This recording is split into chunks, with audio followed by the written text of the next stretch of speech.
This turned out to be one of the hottest tickets in Sri Lanka, and it wasn't because of the intense heat that I experienced there. I feel absolutely privileged to be here on this spot on the earth in Sri Lanka to see this site. Just love the stream of people coming out of here. Imagine if you're Buddhist, this has got to be a place you got to come to.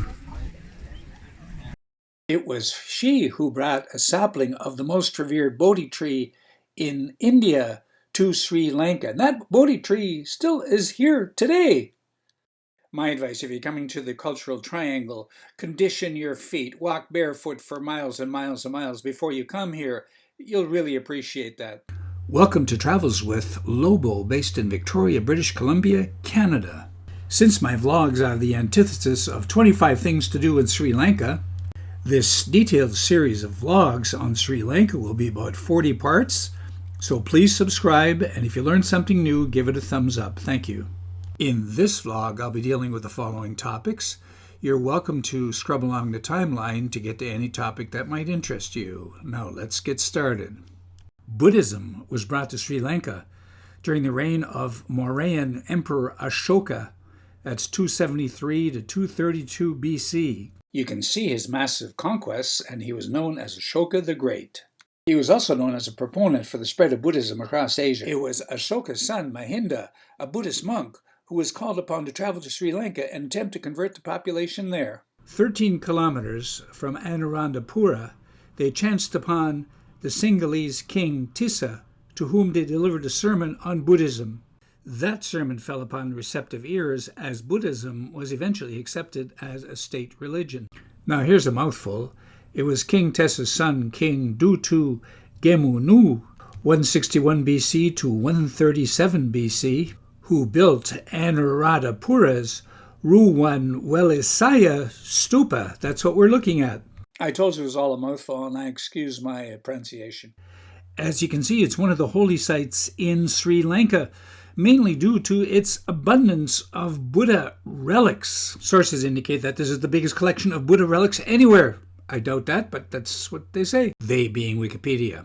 It is an important place to remember that Anuradhapura was Sri Lanka's first capital city, and there it is at the top of Sri Lanka's cultural triangle as a UNESCO World Heritage Site. Now, in theory, I should have known all of that before my visit, but I knew nothing. The topic of today's blog is a very famous stupa and a very famous Bodhi tree. Both are located just outside Anuradhapura. Now let's see how my visit went to Anuradhapura's Ruwanwelisaya Stupa. Yes, I felt privileged, but that was more or less of a feeling. I really didn't know why this place was important. Just listen to me moments earlier. One of the nice things about travel is most of the time you don't know what you're about to see or where you're going, and this is one of those times. So let's see what's available here. I'm following the crowd, so to speak. If you're wondering what Sri Lankans look like, this gives you an idea. This looks like a whole school group. The schools wear uniforms and they're all white. Up to grade 10, I think, they wear shorts. From that point on, they wear long white pants. The air quality in here is 0. The heat is intense. Obviously, a very important ritual. Less important to this dog. At least he's getting a whiff of fresh air by the door. Yes, this is the amazing stupa guarded by the hundreds of elephants.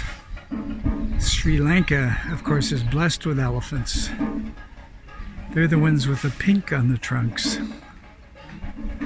See the pink? Yes, later on I do go on safaris in national parks where I see elephants, lots of elephants. You'll see that later. More of these pillars, which I'm sure have a significance. Ah, what a beautiful shot. These people walking towards me. great shot. And my feet are just burning on this hot rock. Just love the stream of people coming out of here. Imagine if you're Buddhist, this has got to be a place you got to come to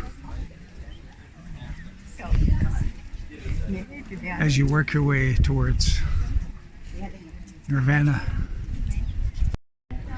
My delicate feet are sort of screaming, but I just got to walk around this thing.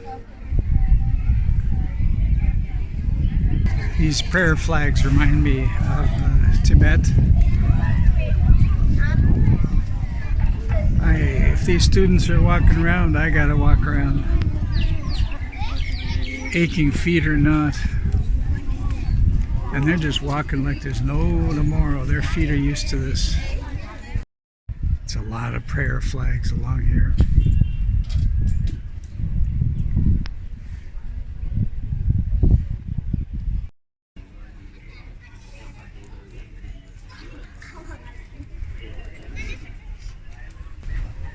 This vlog, by the way, is all about Buddha, and yet this is the only statue that I saw.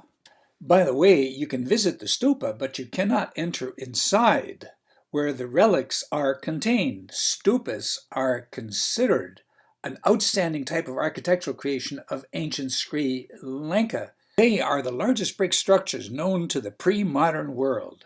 Now, if you're into reaching nirvana, some of the information on this panel might be helpful to you to get to the top. So there's the information. I still don't know the name of this place, even after having asked people. And one more time, there it is, the highest stupa in all of Sri Lanka, and my feet are burning like hell. I gotta go. Earlier in this vlog, I said this. You can see his massive conquests, and he was known as Ashoka the Great. He was also known as a proponent for the spread of Buddhism across Asia. It was Ashoka's son, Mahinda, a Buddhist monk, who was called upon to travel to Sri Lanka and attempt to convert the population there. That brings me to my next topic, Sanghamitta, the eldest daughter of Emperor Ashoka. She came to Sri Lanka with her brother, Mahinda. It was she who brought a sapling of the most revered Bodhi tree in India to Sri Lanka. And that Bodhi tree still is here today. Here's what I said in my previous vlog. It's important to note that my trip started in the northernmost part of Sri Lanka's so-called cultural triangle. This area of Sri Lanka is known as the Cultural Triangle because it contains 6 out of 8 of Sri Lanka's UNESCO World Heritage Site, including the ancient capital of Anuradhapura. That's where I'm starting.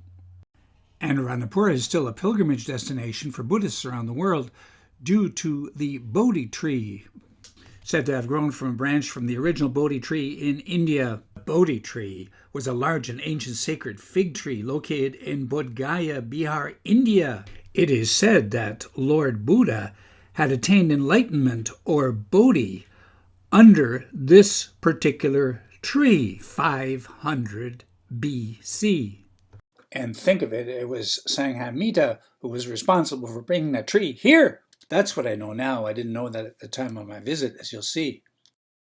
So I see this is the Sri Maha Bodhi. My first sign of wildlife. I'm now in search of the Bodhi tree, It's obviously another holy place, this Bodhi tree. Stairs leading up there. And if that is indeed the Bodhi tree, that's got to be one big disappointment. A little bit of homage playing.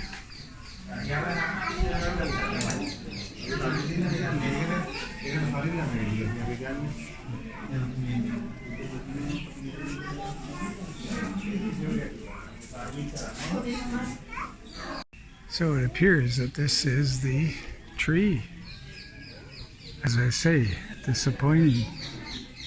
Disappointed? I'm not quite sure what I expected. I come from British Columbia and we have huge trees, but this is a fig tree. And compared to the photo I saw of the original Bodhi tree in India, this is spectacular. Have a look at the original. Supposedly, this is a photo of the original Bodhi tree in Bodh Gaya, India. I mean, that's disappointing, but you know, what's left of the original tree? This is what's left. Lots of people praying here. Let's have a look at that tree again. Hard to tell what's what. From my extensive knowledge, which is zero, the original Bodhi tree was in India. It was brought here to Sri Lanka, to this holy city. It was planted in 288 BC and is the oldest living human planted tree in the world with a known planting date. That's the story, and I'm sticking to it. And think of it, it was Sanghamitta who was responsible for bringing that tree here. That's what I know now. I didn't know that at the time of my visit.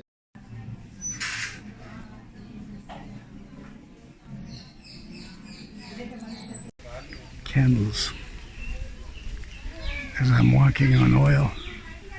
But right now it doesn't matter because my feet are shot anyway. I must say I'm blown away by what I saw today. Very, very interesting. But the torture on my feet, it's almost like I'm being, well, tortured. I have the world's most sensitive feet. It's about time these feet of mine get a little bit tough. I'm tired of being pussyfooted around. My advice, if you're coming to the Cultural Triangle, condition your feet. Walk barefoot for miles and miles and miles before you come here. You'll really appreciate that. Thank you to those of you who hung in to the bitter end. I really appreciate that. And join me next Friday for the last vlog on Anuradhapura, this major historical site of which I've learned so much and appreciate a lot more than I did before.